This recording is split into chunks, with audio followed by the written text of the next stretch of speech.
Hey, welcome to a new video. If there's one thing history's proven, it's that people will always find new ways to inflict pain on each other. A look at the past reveals that some so-called civilizations have employed the most cruel methods to punish others. Are you new to this channel? Make sure to subscribe and hit the notification bell. And before we start, also like the video. When we're tickled, our bodies experience a combination of physical sensations, such as tingling, tickling, and shivering, which can be associated with a sense of relaxation, calmness, and euphoria. But when a goat does it, the body doesn't know how to react. When we're tickled, these nerve fibers are activated, and our brains process the sensation as a combination of touch and pain. The goat tickling method refers to a form of tickling purportedly used in ancient Rome as a method of punishment. According to historical accounts, the victim's feet would be dipped in salt water, and the goat would be brought in to lick the solution. The rough texture of the goat's tongue would initially cause a tickling sensation, but with each lick, the experience would become increasingly painful, eventually leading to extreme discomfort and even harm. An obulet is a type of dungeon used in medieval times as a place of captivity and punishment.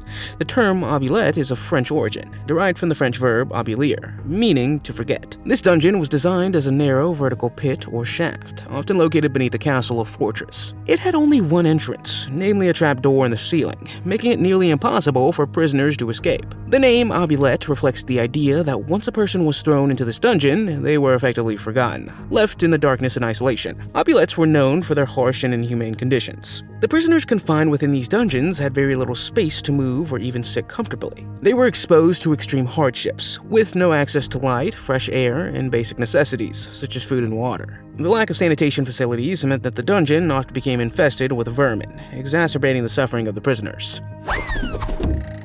In the Middle Ages, torture was legally sanctioned and carried out by authorities as part of the judicial process. Torture chambers were often established within prisons or government buildings. However, there once existed a torture device so gruesome that it had risen to mythical status. The Iron Maiden was a human-sized coffin or cabinet made of iron. The interior of the device would be lined with spikes or nails, strategically positioned to cause pain and injury to the victim. The victim would be forced into the device, and once the doors were closed, the spikes would penetrate their flesh.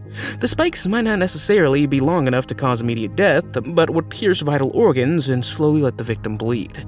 The intent was to create a slow and agonizing death for the person trapped in this device. In some cases, the Iron Maiden was displayed in public squares as a deterrent to crime, instilling fear in the population.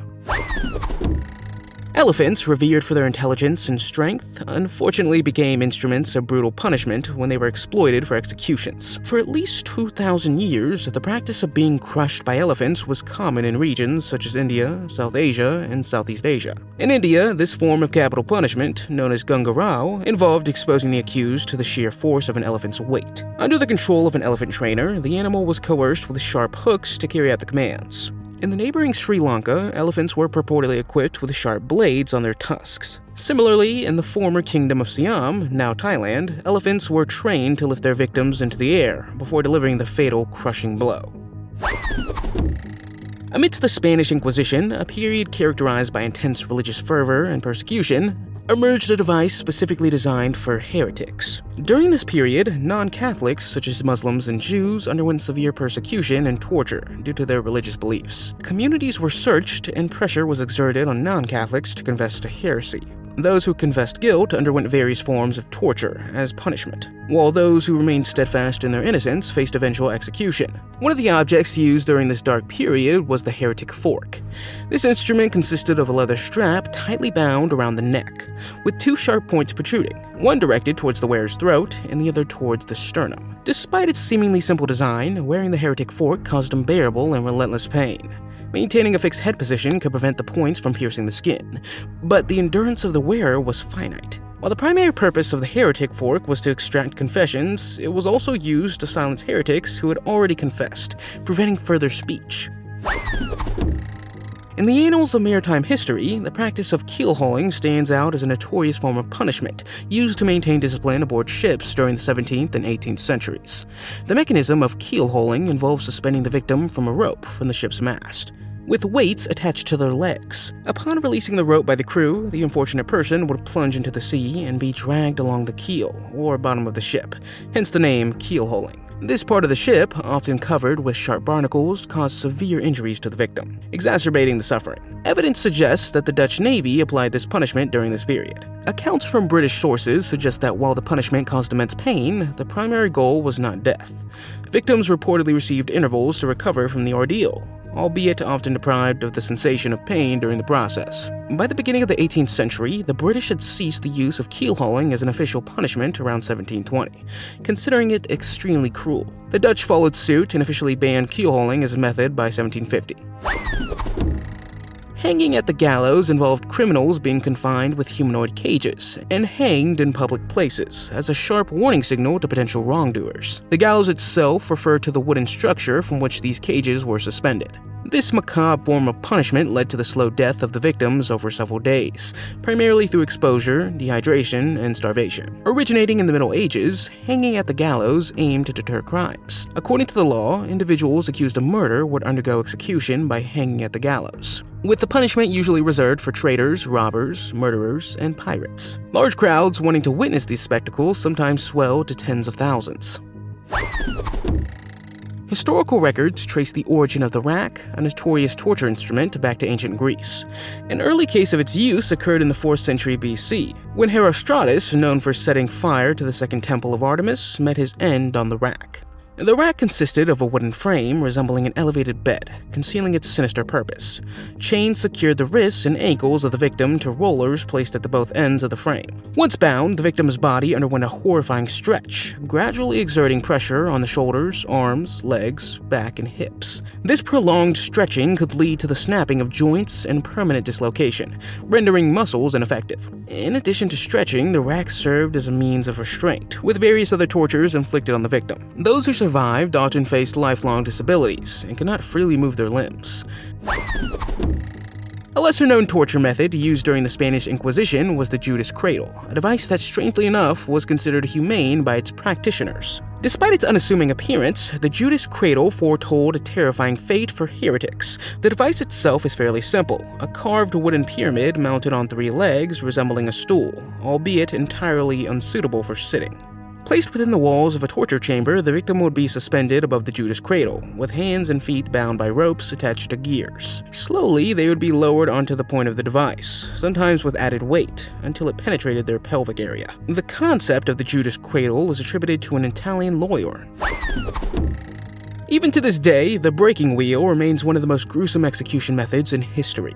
This was primarily reserved for the most serious criminals and intended to inflict unbearable pain and suffering, often attended by large crowds. Victims of this punishment faced 2 terrifying possibilities: being broken by the wheel or being broken on the wheel. After the ordeal, victims were often left on the wheel for hours or even days, their broken limbs entangled in the spokes, undergoing a slow and agonizing death. Originating from the Roman Empire, it was originally used as a means to inflict pain. Victims, usually slaves or Christians, would be strapped to a bench, and an iron-rimmed wheel would be slammed into their body, starting at their ankles and moving upward. The Romans employed various techniques with the wheel, including vertically hanging victims, binding them to the wheel, or igniting fires beneath it for added torture. The dreaded iron chair.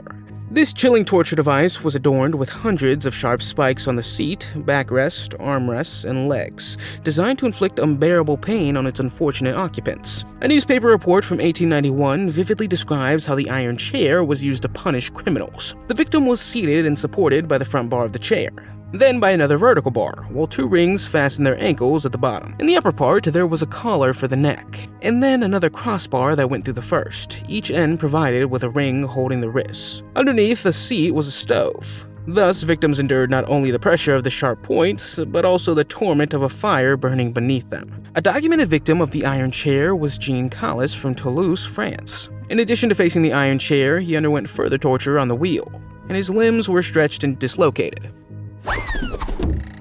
The brazen bull, also known as the bronze bull, is known as a grim relic from ancient Greece. Dating back to the 6th century BC, this macabre device was created as a chilling method of execution, designed to inflict unbearable pain on its unfortunate victims. Constructed as a hollow bronze statue resembling a bull, the brazen bull housed its victims inside, where a fire was lit beneath it. The brazen bull was equipped with an acoustic device that amplified the cries of its victims, producing sounds resembling the deep roar of a bull. A legend from the coastal colony of Acragas, now Sicily, accounts how the tyrannical ruler Phalaris, assisted by court painter Periolus, introduced the brazen bull to carry out executions, and sow fear among the population. However, Phalaris was shocked by the invention and its cruelty. He ordered Periolus himself to enter the bull and demonstrate the sound mechanism. Once Phalaris was locked inside, Phalaris ordered the fire to be lit beneath the bull, subjecting Phalaris to the torment he had devised. During the Spanish Inquisition, the garrote served as an execution method reserved for heretics who, after being condemned to death, converted to Christianity. While it may seem humane compared to the stake, the garrote brought about a swift and merciful death through strangulation with a sharp cord. However, a later version of this device, featuring an iron collar with a large metal screw at the back, aimed for immediate death by tightening. The purpose of this mechanism was to crush the brainstem upon tightening, ensuring instantaneous death. Garrotes could be made from various materials. In addition to historical use, the garrote found utility as a weapon during World War II, often used by soldiers to silently eliminate sentries and enemy personnel. Elite military units and special forces often received training in the use of specially built and improvised garrotes. The last public garroting in Spain took place in May 1897 in Barcelona, after which all executions were carried out within prison walls.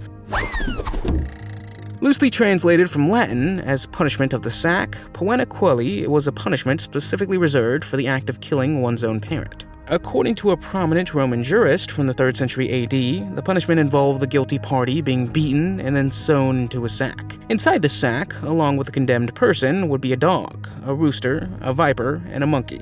After which, the sack would be thrown into the depths of the sea if it was nearby. If the sea was not readily accessible, the sack would be thrown to wild animals, as prescribed by the constitution of the divine Hadrianus. The fate of the condemned person sealed inside the sack was inevitably grim, as they faced potential death by snakebite, the brute force of a chimpanzee, or suffocation from drowning. Derived from the Greek word scaphe, meaning scooping or hollow, scaphism is known as one of the most horrifying execution methods devised by humanity. While various civilizations have employed gruesome punishments, the Persian Empire around 500 BC introduced scaphism, surpassing them all in sheer barbarity. This ancient form of torture involved victims being slowly and painfully consumed by insects. Their feet, head, and hands remained exposed to the elements while the rest of their body was enclosed within the boats. Left to endure the blazing sun for days on end, victims suffered under a relentless onslaught of insect bites and vermin. Trapped within their floating chamber of death, they faced a chilling fate of unbearable pain and eventual death from exposure and infection caused by countless bites. To exacerbate their torment, victims were forced to ingest copious amounts of milk and honey before being placed between the boats. Additionally, the honey was smeared on their bodies to attract more insects and vermin, ensuring a merciless assault on their flesh. While the bites were painful, victims typically succumbed to exposure and infection rather than just the insect bites. Often lasting for multiple days, this torture saw victims brought back to shore each day, only to be doused with more honey and sent back out to sea. Vlad the Impaler, also known as Vlad Dracula, was a historical figure who ruled over Wallachia, a region in present-day Romania, in the 15th century. He's famous for his cruel and sadistic methods of punishment, with his favorite execution method being impalement. Vlad the Impaler earned his nickname due to his penchant for impaling his enemies on long, sharp stakes. This execution method involved driving a stake through the victim's body and then hoisting it vertically to display the victim's suffering. It could take hours or even days for the impaled person to die, causing immense pain. Vlad's use of impalement was not limited to foreign enemies, but also extended to domestic adversaries, and even his own people. He saw it as a means to instill fear, maintain control, and deter potential threats. For example, Vlad left behind a field filled with thousands of impaled victims as a deterrent to the advancing Ottoman troops. Vlad the Impaler's reputation as a bloodthirsty ruler has had a lasting impact on popular culture. Bram Stoker's novel Dracula drew inspiration from Vlad's brutal reputation, although Stoker's fictional character differs significantly from the historical figure. Of all these methods, this is the one everyone would do anything to avoid: flaying. Flaying is a historical practice where the skin of a person is removed from their body. It's been used as a form of punishment, torture, or execution in various cultures throughout history. Flaying a person typically involves the use of sharp objects, such as knives or swords. This process is incredibly painful and often leads to severe injury and ultimately death. Flaying was sometimes performed on living individuals, while in other cases, it was carried out post-mortem, as a means of further humiliation or as a warning to others. This punishment is also documented in various historical contexts. For example, in ancient Assyria, flaying was used as a method for prisoners of war or individuals who had committed serious crimes. The Aztecs of Mesoamerica also practiced flaying as a ritual act, often associated with human sacrifice. Riding the stang, also known as charivari, was an ancient form of public punishment and protest, most common in medieval and early modern Europe. This tradition was often applied to people who violated social norms, such as adultery or misbehavior within a marriage. The person in question would be symbolically represented on a wooden platform, ladder, or pole, while onlookers made noise by banging pots and pans and chanting. These processions primarily took place in rural areas of England, Scotland, and as well as parts of France. If the person involved was absent or refused to participate, a doll or straw figure was used instead to deliver the message. The figure would then be placed on a cart, pole, or even a donkey, and paraded through the village, accompanied by a loud procession. During the ride, rhyming verses or chants were sometimes recited, criticizing the person's behavior. This tradition served primarily as a form of social correction, with the community theoretically showing what was or wasn't acceptable.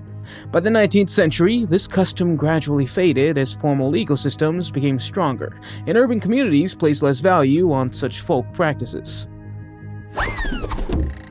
The cangu was a traditional form of punishment and public humiliation, used for a long time in China and other parts of East Asia, such as Korea and Vietnam. The origin of this practice dates back to the Tang Dynasty and remained in use for centuries. The cangu consisted of a large, heavy wooden board with an opening in the center for the person's neck.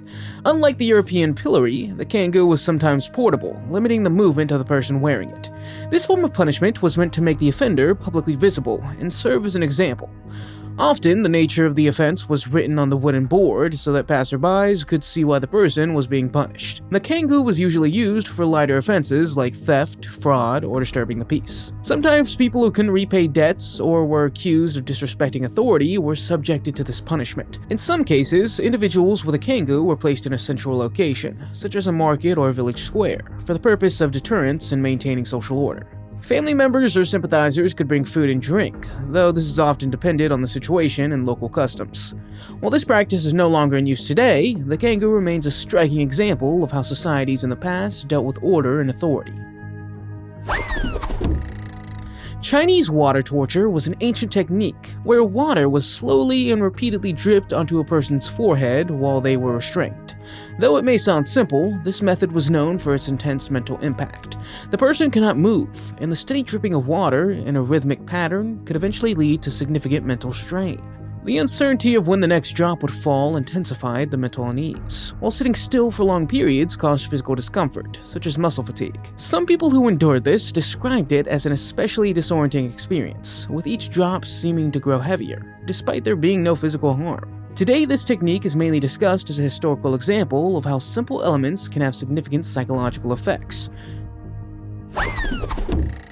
The pear of anguish is a historical device that gained a notorious reputation, although historians are uncertain about how often it was actually used. It was a metal pear-shaped instrument that was supposedly used as a punishment for certain offenses.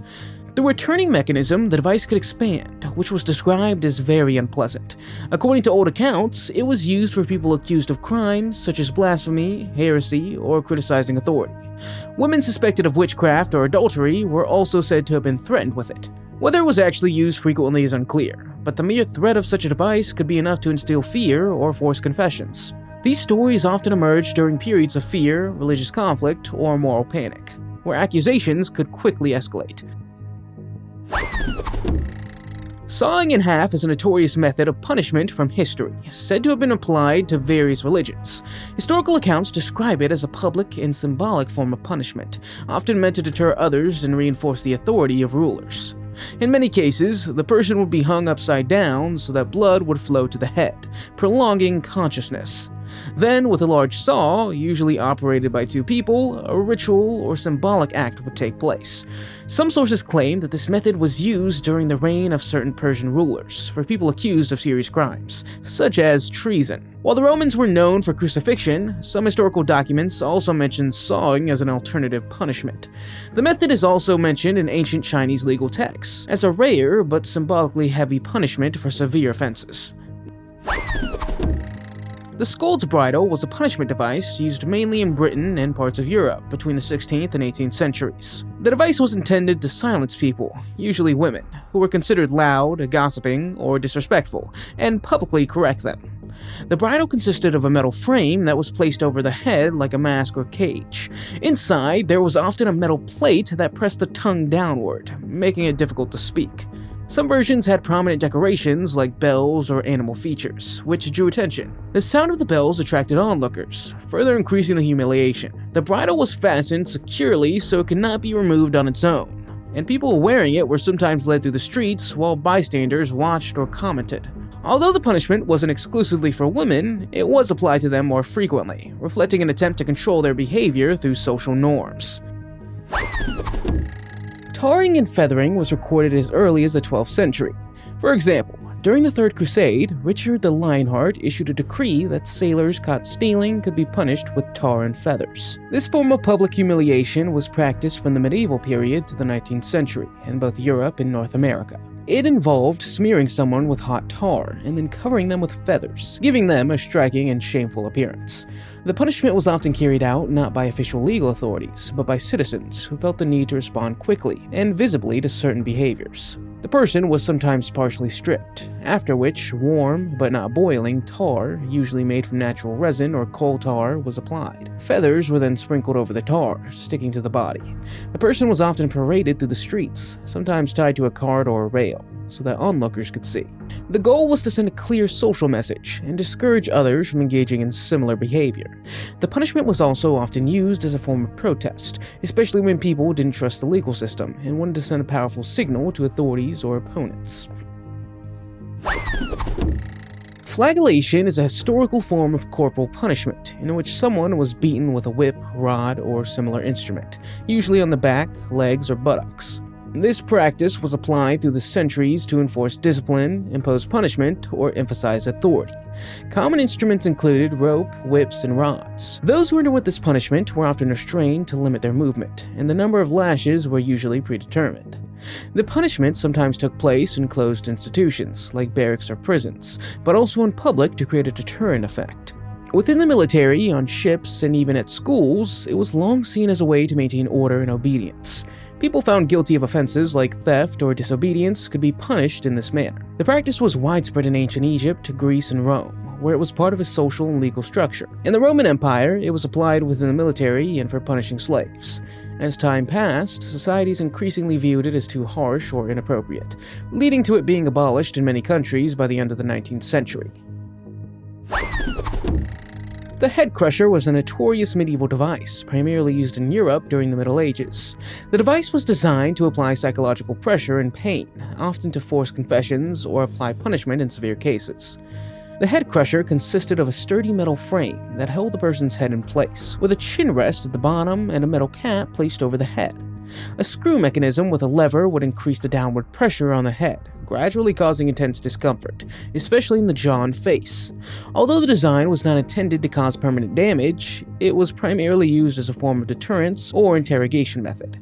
The device was occasionally used during periods such as the Spanish Inquisition, typically in legal contexts. A CIA black box refers to secret detention centers managed by the Central Intelligence Agency during the so-called War on Terror.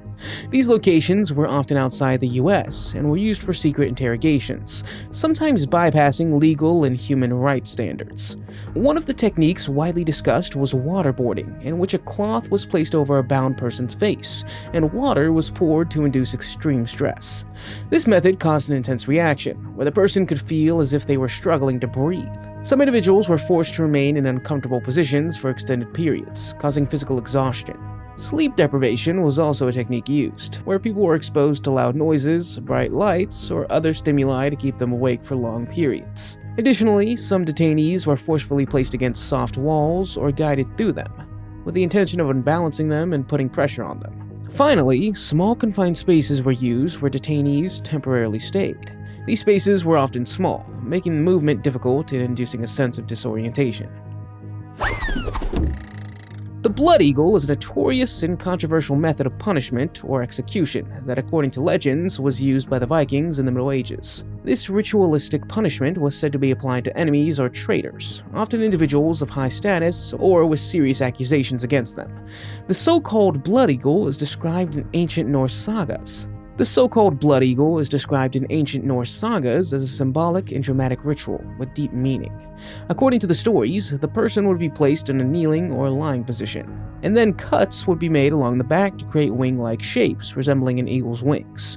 This process would be accompanied by a message of honor restoration, punishment, or vengeance. While it's difficult to prove that this actually occurred, many historians consider it to be a symbolic or exaggerated tale, meant to instill fear or reinforce stories. The eagle as a symbol also played an important role in Norse mythology, often associated with power, battle, and the transition to the afterlife. Whether the blood eagle truly took place or not, it remains a fascinating example of how myths and rituals have shaped the image of Viking culture. The scavenger's daughter was a remarkable punishment device used in 16th century England, especially during the reign of Henry VII. The device was designed to compress the body, leading to great physical discomfort. In some cases, prolonged use could result in severe consequences. It consisted of a metal frame with several iron rings or hoops that encircled the body at 3 points: the head, the chest, and the legs, or lower body. The person would be bent into a crouching position, and then the rings would be tightened, increasing the pressure on the body. The tension would be gradually built up, and people would remain in this position while the device became tighter. The device was primarily used as a way to exert pressure during interrogations or to intimidate. The name of the device is considered ironic, possibly reflecting the idea that it slowly extracted the person's endurance.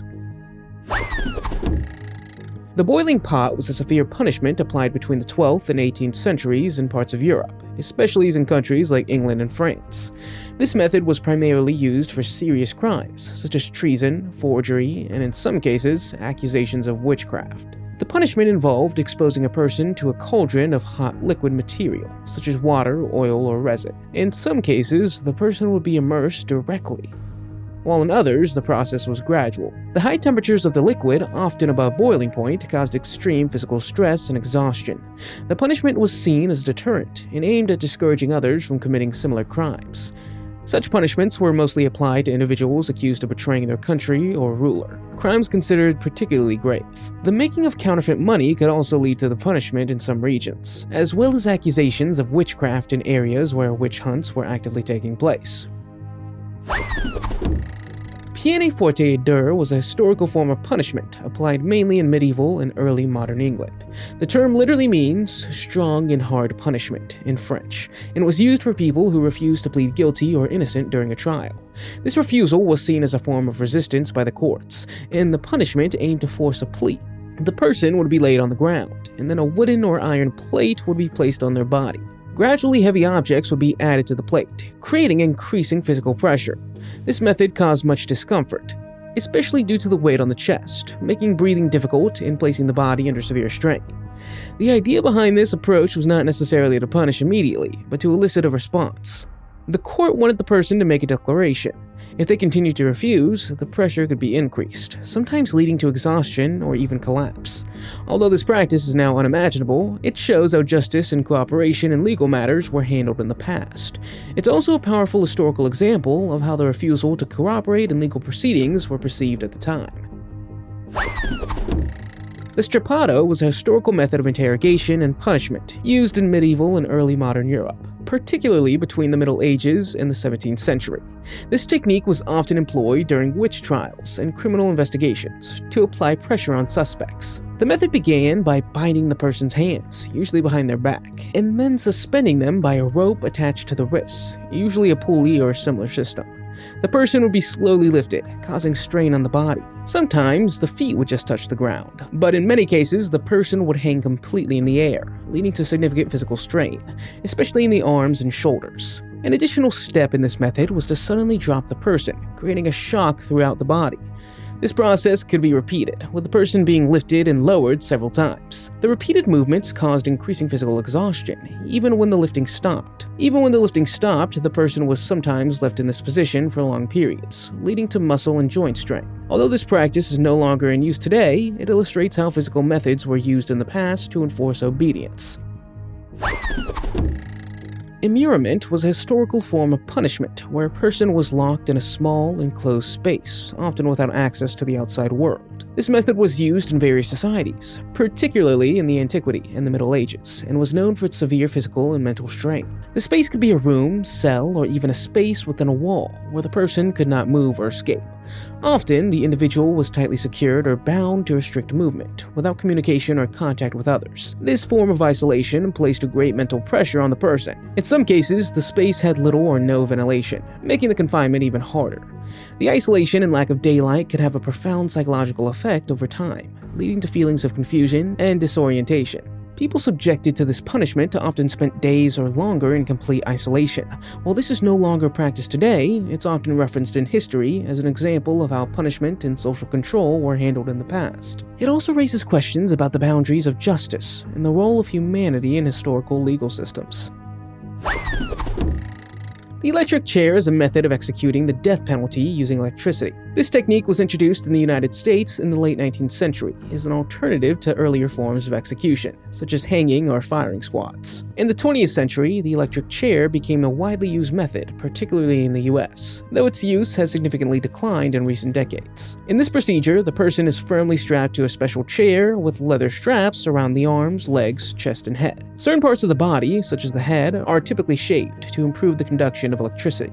A wet sponge is often placed on the head to optimize contact between the skin and electrodes. Electrodes are placed on the head and sometimes on the leg, connected to a controlled power source. During the execution, a high-voltage electric shock is delivered for several seconds, designed to rapidly stop brain activity and heart function. The first shock aims to induce unconsciousness, followed by additional pulses to complete the procedure. Although the duration can vary, the process typically takes a few minutes. The electric chair has largely been replaced by other methods today, but it remains a historically well-known symbol of US criminal justice in the 20th century. The term Roman candle in historical context often refers to the infamous Emperor Nero and his brutal persecution of Christians during his reign. Nero, the fifth emperor of Rome, earned a cruel reputation after he allegedly blamed Christians for the Great Fire of 64 AD. According to historians like Tacitus and Suetonius, Nero used these accusations as justification for harsh punishments. The punishments were intended as public warnings and often took place during large events or in Nero's own gardens. People were displayed in a striking manner, with fire and illumination playing key roles. The name Roman candle comes from descriptions in which people symbolically served as light sources during nighttime events. While the details may be exaggerated or symbolic, the period is regarded as one of the harshest religious persecutions in ancient Rome. White torture, or sensory deprivation, is a form of psychological pressure where someone's isolated for long periods and all forms of stimuli are removed. This method disrupts mental balance by limiting sensory perception and is considered one of the most severe forms of mental stress. The person's typically placed in a small, entirely white room with no windows or access to daylight. There's no contact with other people, and all ambient sounds or distractions are minimized. The room is often continuously lit with harsh, white artificial light, which never changes. This constant light can lead to visual fatigue, difficulty concentrating, and disruption of the day-night cycle. Because the space offers no variation in stimuli, the person lacks any form of distraction like conversations. Sounds, or colors, which can cause feelings of alienation or disorientation. Sleep becomes difficult due to the bright light and lack of natural rhythm, increasing mental exhaustion. Moreover, the absence of normal routines or recognizable time divisions can cause the sense of time to vanish. Without windows, clocks, or social interaction, a person quickly loses track of days or hours. Lynching, also known as death by 1,000 cuts, was a historical form of punishment used for centuries in imperial China. This method was applied to individuals found guilty of serious crimes, such as high treason or severe violent offenses. The process was intended as a public warning and was often carried out in open places to discourage others from committing these acts. A person was tied to a wooden frame or pole, usually in a central location where bystanders could watch. The execution was slow and methodical, with the goal of inflicting prolonged pain and punishment. Instead of an immediate conclusion, the body was approached piece by piece, starting with less vital parts. The process occurred step by step, with the person's consciousness typically remaining intact for much of the procedure. The actions were performed by a trained executioner, and the number of cuts could vary. In later stages, the process was concluded with a final act. after which the body was often displayed as a symbolic warning to the public. Lynching reached its peak during the Tang Dynasty and remained in use until the early 20th century. The punishment was officially abolished in 1905 during the Qing Dynasty. What do you think was the worst punishment in history? Let me know in the comments. If you liked the video, give it a thumbs up. If you want to see more videos we made, click one on the screen or take a look at the channel. Thanks for watching, and I'll see you next time.